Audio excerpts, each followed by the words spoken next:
गिलादी यिफ्ताह वीर योद्धा था। वो एक वैश्या का पुत्र था।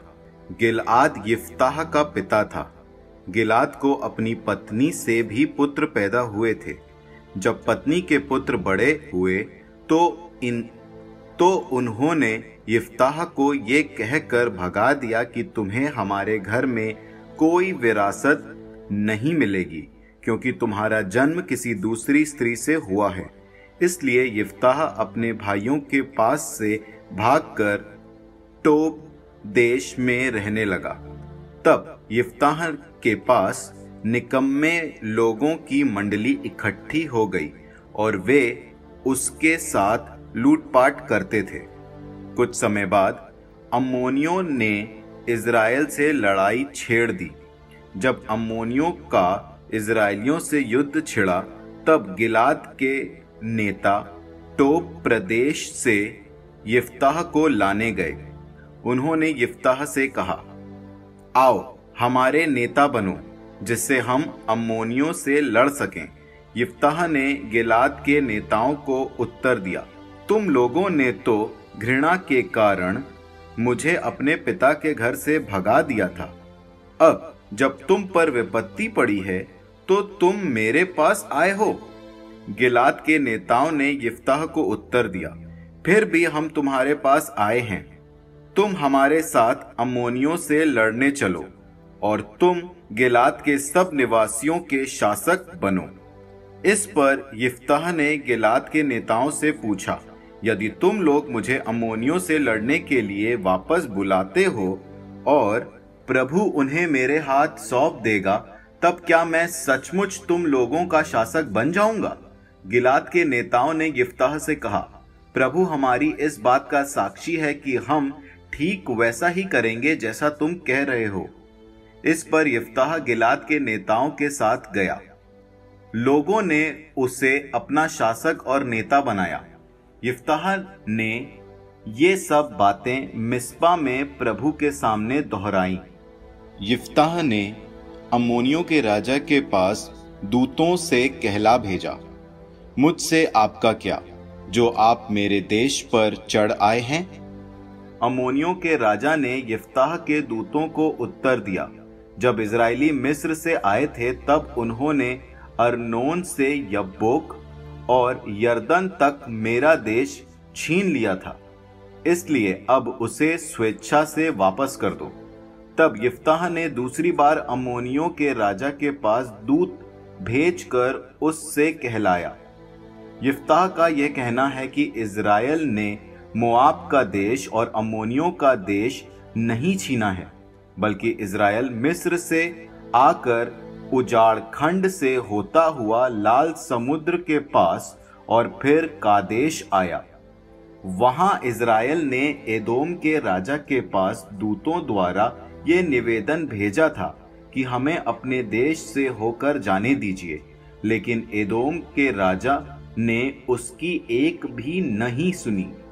उसने मोआब के राजा के पास भी कहलाया था, लेकिन उसने भी नहीं मानी, इसलिए इज़राइल कादेश में ही रह गया था। इसके बाद वो उजाड़ खंड में चलते हुए एदोम देश और मोआब देश का चक्कर लगाते हुए मोआब के पूर्वी भाग में आ पहुंचा और उसने अर्नोन के उस पार पड़ाव डाला। उसने मोआब देश में प्रवेश नहीं किया, क्योंकि अर्नोन नदी मोआब की सीमा थी। इज़राइल ने हेशबोन में रहने वाले अमोरियों के राजा सीहोन के पास दूत भेजे। इज़राइल ने उससे निवेदन किया कि हम आपके देश से होकर अपने निर्दिष्ट स्थान पर जाना चाहते हैं, आप हमें जाने दीजिए। लेकिन सीहोन ने इज़राइल को अपने देश होकर जाने की अनुमति नहीं दी, बल्कि सीहोन ने अपने सब लोगों को एकत्रित कर यहसा के पास पड़ाव डाला और वो इज़राइल से लड़ने लगा। परंतु प्रभु इज़राइल के ईश्वर ने सीहोन और उसके सारे लोगों को इज़राइल के हाथ दे दिया। इस प्रकार इज़राइल ने उन्हें पराजित कर उस देश को अधिकार में कर लिया जिसमें अमोरी बसे हुए थे, उसने अर्नोन से यब्बोक तक और उजाड़ खंड से यरदन तक अमोरियों का सारा देश अपने अधिकार में लिया। अब यदि प्रभु इज़राइल के ईश्वर ने अमोरियों को अपनी प्रजा इज़राइल के आने पर भगा दिया, तो क्या आप अब उसे फिर अपने अधिकार में लेना चाहते हैं? यदि आपका देवता कमोश किसी को भगा देता, तो क्या आप उसका देश अधिकार में नहीं कर लेते? ठीक इसी प्रकार हम उसका सारा देश अधिकार में कर लेते हैं, जिसे प्रभु हमारा ईश्वर हमारे सामने से भगा देता है। अब क्या आप मोआब के राजा सिप्पोर के पुत्र बालाक से श्रेष्ठ हैं? क्या उसने इज़राइल से कभी झगड़ा या युद्ध किया था? जब इज़राइल हेशबोन और उसके गांवों, अरोएर और उसके गांवों तथा अर्नोन के सब तटवर्ती नगरों में इन 300 वर्षों तक निवास करता रहा, तो आप लोगों ने उन्हें इतने समय में अधिकार में क्यों नहीं कर लिया?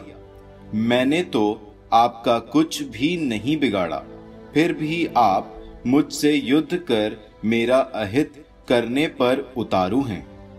प्रभु न्यायाधीश है, वही आज इज़राइल और अम्मोन के लोगों के बीच न्याय करेगा। इस पर भी अम्मोनियों के राजा ने यिफ्ताह द्वारा उसके पास भेजे गए संदेश पर ध्यान नहीं दिया। उस समय प्रभु के आत्मा ने यिफ्ताह को प्रेरित किया। यिफ्ताह गिलाद और मनस्से को पार कर गिलाद के मिस्पा नामक स्थान पहुंचा और वहां से अम्मोनियों के यहाँ आया। यिफ्ताह ने ये कहते हुए प्रभु के सामने यह मन्नत मानी, यदि तू अम्मोनियों को मेरे हवाले कर देगा और मैं सकुशल लौटूंगा, तो जो पहला व्यक्ति मेरी अगवानी करने मेरे घर से निकलेगा वो प्रभु का होगा और मैं उसकी होम बलि चढ़ाऊंगा। यिफ्ताह अम्मोनियों के विरुद्ध युद्ध करने निकला और प्रभु ने उनको उसके हवाले कर दिया। यिफ्ताह ने अरोएर से मिन्नीत के आसपास तक 20 नगरों को जीता और आबेल करामीम तक अम्मोनियों को बुरी तरह पराजित कर दिया। इस प्रकार अम्मोनी लोग इज़राइलियों के अधीन हो गए। जब यिफ्ताह मिस्पा में अपने यहाँ लौटा तो उसकी पुत्री द्वार से निकलकर डफली बजाते और नाचते हुए उसकी अगवानी करने आई। वो उसकी अकेली संतान थी। उसके सिवा यिफ्ताह के न तो कोई पुत्र था और न कोई पुत्री। यिफ्ताह ने उसे देखते ही अपने वस्त्र फाड़ कर कहा, हाय बेटी, तुमने मुझे मारा है, तुमने मुझे महान संकट में डाल दिया है। मैं प्रभु को वचन दे चुका हूँ, मैं उसे वापस नहीं ले सकता। उसने उत्तर दिया, पिताजी, आप प्रभु को वचन दे चुके हैं, आप मेरे विषय में अपनी मन्नत पूरी कीजिए, क्योंकि प्रभु ने आपको अपने शत्रुओं से अम्मोनियों से बदला चुकाने का वरदान दिया है। इसके बाद उसने अपने पिता से कहा, एक निवेदन है, मुझे 2 महीने का समय दीजिए, जिससे मैं पहाड़ पर जाकर अपनी सखियों के साथ अपने कुंवारेपन का शोक मनाऊं। उसने उत्तर दिया, जाओ, और उसे 2 महीनों के लिए जाने दिया। वो अपनी सखियों के साथ चली गई और उसने पहाड़ पर अपने कुंवारेपन का शोक मनाया। वो 2 महीने के बाद अपने पिता के यहाँ लौटी और उसने उसके विषय में अपनी मन्नत पूरी कर दी। उसका कभी किसी पुरुष के साथ संसर्ग नहीं हुआ। इस प्रकार इज़राइल में इस प्रथा का प्रचलन हुआ कि कन्याएं प्रति वर्ष 4 दिन तक गिलादी यिफ्ताह की पुत्री का स्मरणोत्सव मनाती हैं।